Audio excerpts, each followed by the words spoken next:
Are you a stay-at-home mom who's looking for ways to simplify the meal planning and grocery shopping process? No worries, I've got your back, and in this episode today, I'm going to be sharing with you how you can take the meal plan that we've worked on putting together in past videos or episodes if you're listening to the podcast, and now we're going to work on putting together the grocery list based on the meal plan that we've just made. My name is Morgan Vermouth. I'm a stay-at-home mom of 3 boys, ages 5 and under, and I run a business from home.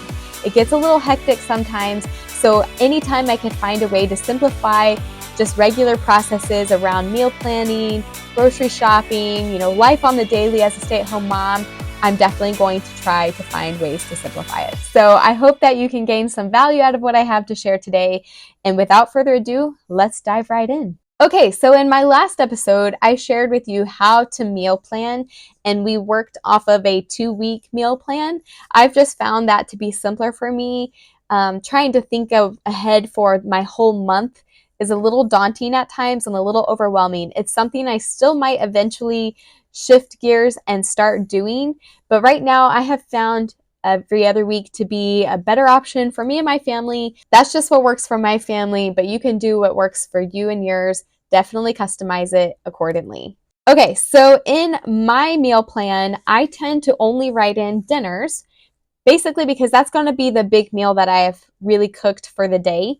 A lot of times lunch is going to be leftovers from the previous night's dinners, or I just have a couple of lunches I keep on hand, peanut butter sandwich, a boiled egg on toast, or different things like that that are going to come from a staple that I may already have on hand that didn't require a lot of preparation ahead of time. Sometimes I will, at the beginning of the week, put some chicken in a crock pot, cook it, shred it, and have it on hand for just different kinds of meals that we might want to eat for lunch, whether we make chicken salad, a regular salad with chicken in it, quesadillas, nachos, loaded baked potatoes, stuff like that. So that's a little bonus tip on things you can do with shredded chicken. There's so many things you can do with shredded chicken.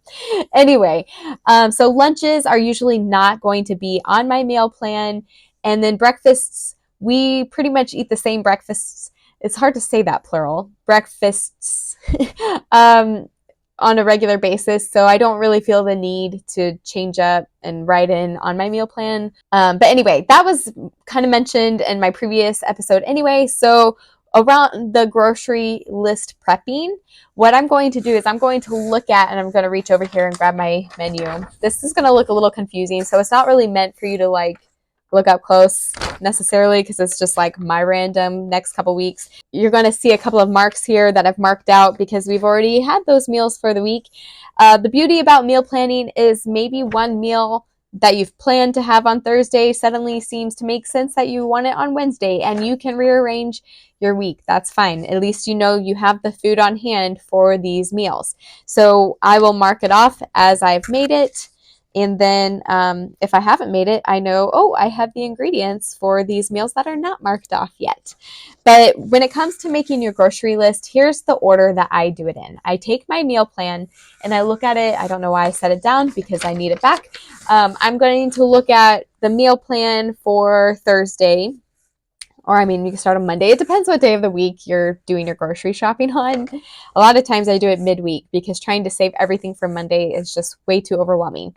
But anyway, so I'm going to assess that meal. Okay, right here, I wrote chicken mac and cheese. I know we will make mac and cheese. I will have some shredded chicken with it that I will mix into it. Sometimes I'll season it with a little bit of steak seasoning and salt and pepper, and then I will cook peas and carrots. You can get a bag of frozen peas and carrots and cook that in a little separate pot while the noodles are cooking. And then at the end, you can mix it all together in the final product. Or if certain kids are not going to eat the chicken because maybe they have a texture issue with chicken, I know some little kids do, little toddlers might. You don't have to mix everything in one pot. You can just kind of have each component of the meal separately. But anyway, so I know with chicken mac and cheese, I'm going to need to make sure I have mac and cheese, the butter, the milk, frozen chicken that I'm going to cook in the crock pot, the chicken broth that I'm going to cook it in, the seasoning. I pretty much always have the seasoning on hand, and then a bag of frozen peas and carrots. So I'm going to sit there and assess, what all does this meal require? And do I already have it? If not, it's going on my list. Then I look at the next day. Okay, we're having kids gym night at church. They're going to service dinner, but for my husband who might be staying home with the baby, I'm not going to cook just to go to church and eat a meal there. So um, it's Friday night. He may not feel like cooking after a long week of work, so maybe frozen pizza for that night. So do I have frozen pizza on hand? Saturday, I wrote Korean beef. So Korean beef is going to require ground beef, the different ingredients I need for the sauce. I know I need scallions. I know I'm going to eat that meal with jasmine rice and either peas or fresh broccoli that's steamed. So I start to think about every ingredient that I'm going to need for that particular meal. And I will sometimes sit there at the kitchen table with the pantry door open right next to me and like look in the pantry. Do I have rice? Got plenty of rice for this week and for the next couple weeks, and so I just start filling in the different ingredients for each meal. And so I do that through my whole meal plan. So you're going to do that if you've written out a 2-week meal plan. That's how far out you're going to go. Make sure you have plenty of meat for each meal, and not only like 1 pound. If you have a bigger family, we are a family of 5. So sometimes I'm going to need 2 pounds for a particular meal of ground beef, or, just different things like that. I think right now with my kids being younger and stuff, we can still get by with 1 pound, but not for much longer. Especially if we're going to be cooking for any guests, we're going to have to double the portions. So just make sure that you have the ingredients for your main entree and then the sides that you're going to be eating with that particular meal. Once you've done this for all your meals, you've probably got a hefty grocery list at that point for the ingredients that you're going to need for your 2-week meal plan. So now you've done your whole meal plan. I have everything I need for these dinners. But what next? Well, the next step is I assess, do I need to freshen up on my stock and supply on breakfast items, because I didn't write them in my meal plan. So now I need to shift gears mentally and think about breakfast. So I will make sure we have the necessary cereals, oatmeal. I do fruit in a separate category, so I may not worry about fruit at that moment, but I just make sure we have the bread for toast. Do we have eggs? Do we have butter? If you use jelly, do we have biscuits on hand in case I want to make biscuits? Maybe sausage biscuits. So we might need sausage, just some of those types of foods that, in the next couple weeks, I might want to eat this for breakfast. So make sure you add all your breakfast options on your grocery list. Make sure you have everything you need for them. Okay, and like I said, because I don't plan in my lunches in my particular meal plan, I will assess, do I have everything that we might need for our lunches? Do we have peanut butter on hand? I always know my kids love peanut butter. Do I have plenty of saltine crackers? Because a lot of times we will smash an avocado and make like a little avocado sandwich on saltine crackers. My kids love that for their lunch. Sometimes I do allow them to have ravioli, canned ravioli or SpaghettiOs. Don't judge me. Again, I'm working on getting healthier, but I'm not there all the way yet. I am not like super crunchy, but we are slowly eating healthier meals. So I just like to make sure I have a few of those quick lunches on hand in the event that that day goes crazy and I need a simple lunch to prep for them. Okay, and then after I do my breakfasts and lunch ingredients that I might need on my grocery list, now I'm going to assess the fresh food that I have. Some of those fresh foods from the dinner are already, like the dinner options are already written in on my grocery list. So now I'm just thinking, what kind of like fresh food might we want to have on hand for snacks? You can also write down any snacks that you're going to want. Maybe they're not fresh food. Maybe they're a granola bar or something. This is the point in my grocery list preparation. I've gotten through all my main course meals. So now I'm just doing the snacks that I want on hand. They love chocolate chip granola bars. They love the oats and honey crunchy bars from Aldi.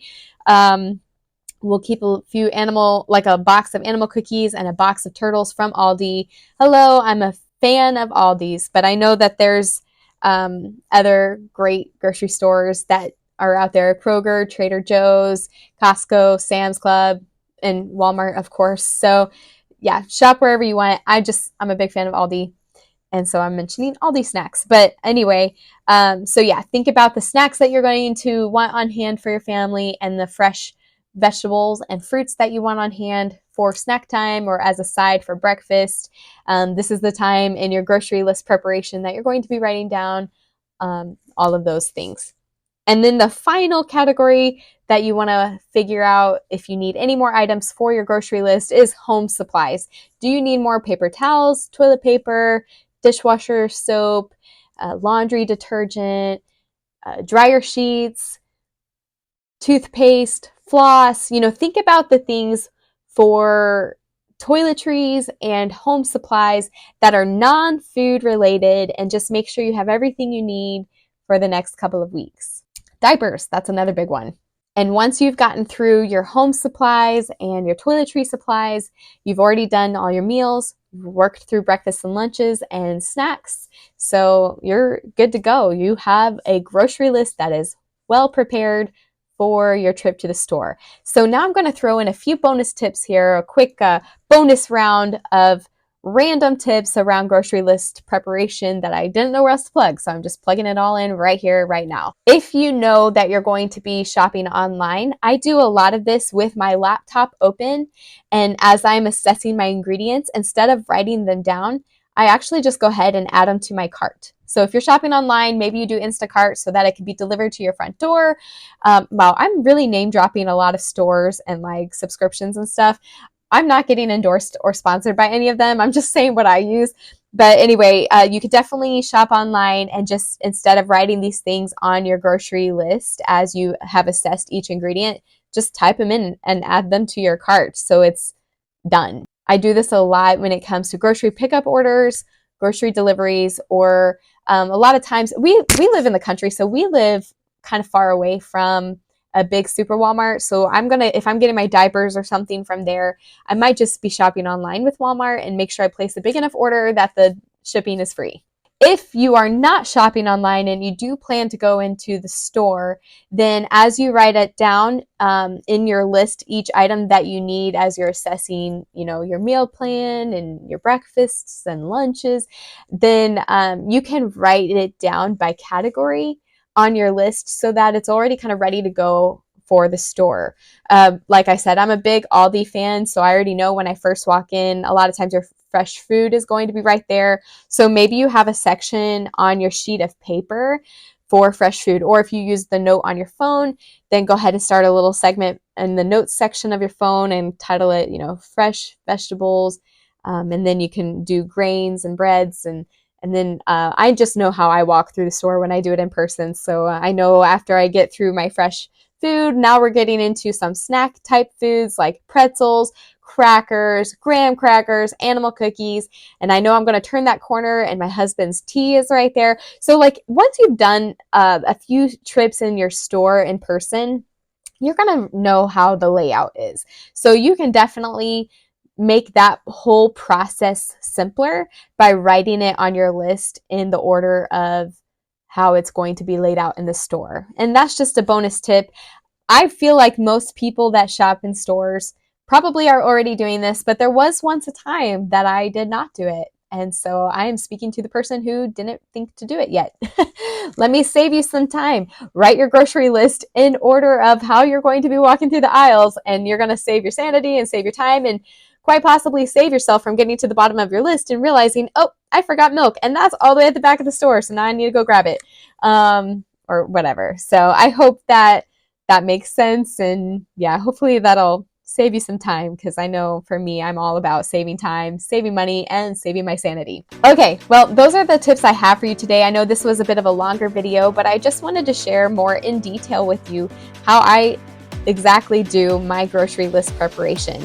Maybe you have a simpler way of doing it. I would love to hear it in the comments. I'm all about, like I said, simplifying my life. So feel free to share. I'm not an expert. This is just what works for me. Take what you will, leave what you don't want. And yeah, I'm just here to help. If you like what I've had to share today, I want to invite you over to my Facebook group for moms. It's called Moms of Momentum. It's a free community for moms who are focusing on getting healthier and happier, both in their physical health and in their mental health. I want to make sure not only are you targeting your health physically, but making sure that you have a good mindset moving forward. I am a firm believer that if you can feel your very best, you can live your very best life and live up to your fullest potential that God has called you to live in. So yeah, if that sounds good to you, I will attach the link below and you can click on it and request to join the group. I'll approve you shortly after, and you can get started on a journey to being a healthier and happier version of you. All right, well, until the next time, you take care. Bye for now.